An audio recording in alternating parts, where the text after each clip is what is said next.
Hello, my fellow nerds. I don't know about you, but I've had a very busy July. I only completed one of the several videos I was hoping to have had completed last month. I didn't even get around to uploading it until the 1st of August, and now all of a sudden it's already time for another Galaxy of Heroes update.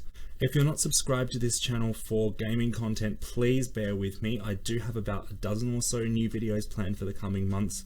But for now, I'm super excited because the Aggressive Negotiations event is coming back to Galaxy of Heroes in just a couple of days as of the time I record this. And that means that Padmé Amidala is once again available for unlocking. I was very excited when they announced that they'd be bringing Padmé to the holotables. Like many young males who grew up watching the prequel trilogy, I had a bit of a crush on Natalie Portman back in the day, I will admit, but not only that, her kit looks absolutely amazing, and it's going to have a bit of an influence on how I organise my characters into squads. At the moment, my most powerful squad are my Night Sisters still, but following them, I've got a Jedi squad made up of Bastila Shan, Anakin, Grandmaster Yoda, Ahsoka, and Jolie. I have a secondary Jedi squad made up of Qui-Gon Jinn, Jedi Consular, Jedi Guardian, Hermit Yoda, and Mace Windu. And then a lot further down the list, I have a Galactic Republic squad with Shaak Ti as the leader, a couple of clone troopers, R2-D2, and Clone Wars Chewbacca. Because of how Padmé's leader ability works and her synergy with Galactic Republic characters, I'm probably going to rearrange a lot of these. So once I get Padmé, I'll put her in a squad with Anakin, Ahsoka, and R2, and hopefully General Kenobi when I eventually unlock him as well. So with Padmé's event coming up, obviously I've been upgrading my Separatists quite a lot. Additionally, since my last Galaxy of Heroes video, the Jedi Revan, BB-8 and R2-D2 events have all been and gone, so I've been upgrading my Old Republic characters, my First Order characters, and my Empire characters quite a bit. Also, just generally been upgrading my Night Sisters because I really love the Night Sisters and the way that they synergize together. I've also unlocked 3 new characters since my last Galaxy of Heroes video. I was successful with the BB-8 event, and so I managed to unlock him, and I've unlocked Commander Cody and Lobot quite recently as well. I wasn't deliberately farming them, they just kind of naturally became unlocked from playing the Galactic War mode. But that has changed up my Resistance squad a little bit. I had R2-D2 in there previously, and also it means I'm starting to collect some clone characters as well now, which is nice. Another event that's just been and gone is a marquee event to unlock Vulture Droid, which is the latest ship that they've just released. And if anyone's played that over the weekend, you will have noticed that in the last few tiers, we borrow a new capital ship that we've not seen before, the Malevolence, which is captained by General Grievous. So that's really exciting to see that we're getting another new capital ship pretty soon. We just had Obi-Wan Kenobi's capital ship released recently, so getting another one for the Separatists, I'm really excited about that, and I love the kit of that ship, it's very intriguing. Anyway, let's get into the rankings, and we'll start off with the faction bonus points from the last video. If you remember back to then, all Jedi characters get a bonus 3 points to start off with, Night Sisters and Galactic Republic characters get 2 points each, and Sith and Empire characters all receive 1 point each. So this is what the leaderboard looks like with those points allocated straight away. Of course, all the Galactic Republic Jedi are up the top with 5 points, and then it continues on from there. But of course, that's all going to change as we go into the first top 10 ranked by power. And not much of this has changed since my last video. Night Sister Spirit has gone up quite a few more places, and Old Dark has creeped into the bottom 2. Most notably, however, Asajj Ventress is sitting there on 7th place, so that's pushed Ahsoka and Grand Moff Tarkin out of the power top 10. So since my last video, we've been told that Gear 13 is now available, and it was pointed out to me that Old Darker is going to be quite powerful at Gear 13, so I've been upgrading her quite a lot. And of course, with Padmé's event coming up, I've been upgrading my Separatists, so That's why Asajj Ventress has come up so quickly. But the result of that is that we now have 4 out of the 6 Night Sister characters that I've unlocked all in the top 10 for power. So that's a great start for the Night Sisters. Moving on to health, and we can see that Mother Talzin has creeped up into the top spot, knocking Zalbar down into second. Also with the Imperial and Old Republic upgrades that I've been doing, we've had a few of those characters creep into this top 10, and that's knocked out Anakin and Teebo, so no points for either of those characters. On to protection now, and in between my last video and this one, I upgraded Visas Mars gear level, so she's powered her way up to the top of this list. We've also got First Order Stormtrooper and Droideka making their debut on the leaderboards. This is of course due to the aforementioned upgrading I did for Padmé and BB-8's events. So into the speed top 10, and once again Old Daka has gone up 5 spots since the last video. Aura Singh is making her debut on the leaderboards, down in 10th place, and the Night Sister Spirit has also crept up into 7th place, her first time in the speed top 10. So let's do a half-time, if you like, leaderboard check. Unsurprisingly, Mother Talzin is up in first place on 31 points, followed by Anakin on 29 points and Darth Nihilus on 25. Those 3 characters are going to consistently remain up the top for quite some time, I suspect. Of course, when I unlock Padmé, I'm going to be focusing a lot of my upgrading onto her, so maybe she might creep up into the top 10 next month, but I think it will still be quite some time before she's a contender for Talzin, Anakin, and Nihilus.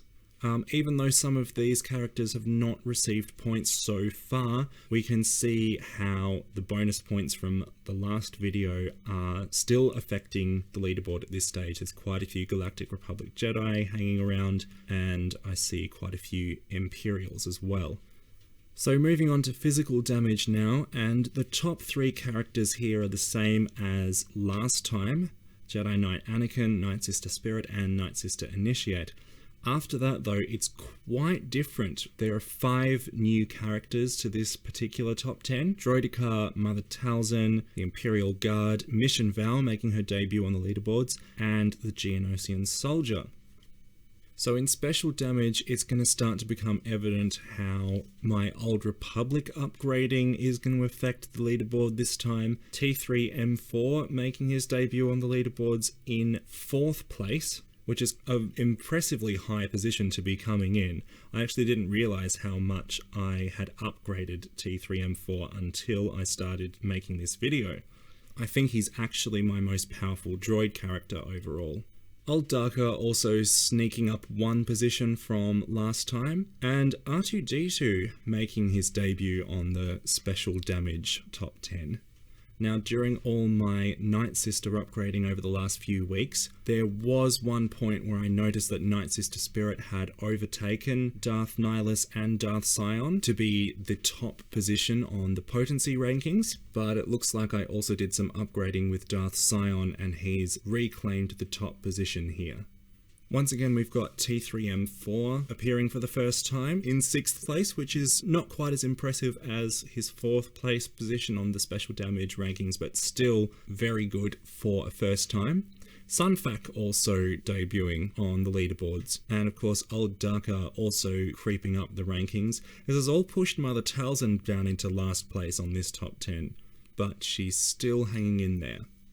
And finally, in the tenacity rankings, absolutely nothing has changed from last week. Although if you look down into that bottom row where you can see the last 5 of the top 15, you'll see that Mother Talzin is sitting in 11th place. She's up 3 positions from the last video I made, so perhaps next time she'll have crept into the tenacity rankings as well. So that brings us to our complete top 30. Down in the bottom 2 positions on 6 points, we've got Kira and the Geonosian Soldier. And then once again, we've got quite a few chunks of characters who all scored the same amount of points. On 8, we've got Sith Bastila, Sith Marauder, Hermit Yoda, and Droideka. IG-100, Zalbar, Snowtrooper, and Ahsoka all sitting on 9 points. Magma Trooper, Visasmar, Poe, and Jolie all sitting on 10 points. We've got Darth Sion and Darth Sidious on 11 points, and then Jedi Knight Guardian on 12 points. Now she is up 9 positions from the previous rankings, but this is solely due to her 7 tenacity points, plus the 5 bonus points that she gets for being a Galactic Republic Jedi. So you can see how the faction scores are going to start to feed back on their members' individual points. T3M4 in 13th place, also on 12 points, making his debut on these leaderboards. And 13th place is a very impressive position to be appearing for the first time, so I'm really impressed with that little droid. Then we've got Talia and the Ewok Elder, both sitting on 14 points. Qui-Gon Jinn sitting on 15 points. That's 2 more than he had last time, but nevertheless he is down 1 position. Jedi Knight Bastila is down 4 positions on 9th place. She has 16 points. And then in 7th and 8th place we have the Night Sister Initiate and the Imperial Guard on 17 points each. Imperial Guard is up 3 spots from last time. Night Sister Initiate is the only character outside of the top 3 that has not shifted her rank from the last time. Now with probably the most impressive jump, we've got Old Daka on 21 points, up 13 spots from last time. And then Grandmaster Yoda in 5th place with 25 points. Night Sister Spirit with 29 points in 4th place, up 2 from last time. And then our top 3, Anakin on 39 points. Darth Nihilus on 41 and Mother Talzin on 47, all in their same places as in the last video.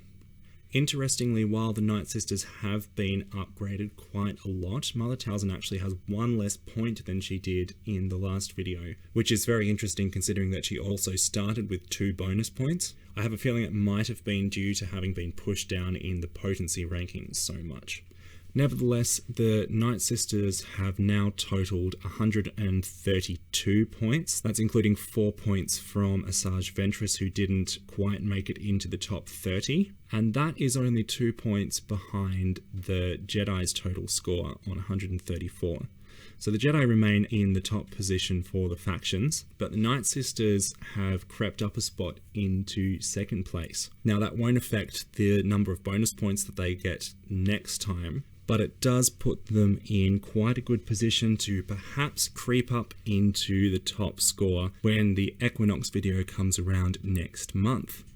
For the rest of the top 5 factions, the Galactic Republic down 1 spot on 105 points, Sith staying in 4th place on 79 points, and the Old Republic rounding out the top 5 this time on 49 points. So that may be a natural counter to the Night Sisters creeping up in the faction rankings, because as Old Republic characters, Jedi Bastila and Jolie Bindo will also receive a bonus point, which will lend itself to the Jedi's total score. So it'll be very interesting to see how that plays out next time. So Jolie and Kira both made their way into the top 30 for the first time in this scoring. T3M4, Droideka, Asajj Ventress, Mission Val, Sunfac, Aura Singh, and the First Order Stormtrooper all received points for the first time ever, but of those only T3M4 and Droideka actually made it into the top 30. So I'm very interested to see what the rankings are going to look like when I do my Equinox Galaxy of Heroes video next month, both in terms of how the bonus points are going to affect the characters, as well as where Padmé might sit on the leaderboard. But I'm going to wrap this up for now. If you enjoyed this video, please leave it a like, subscribe to the channel, and share it with all your friends. Thank you very much for watching, may the Force be with you, and I look forward to nerding out with you in my next video.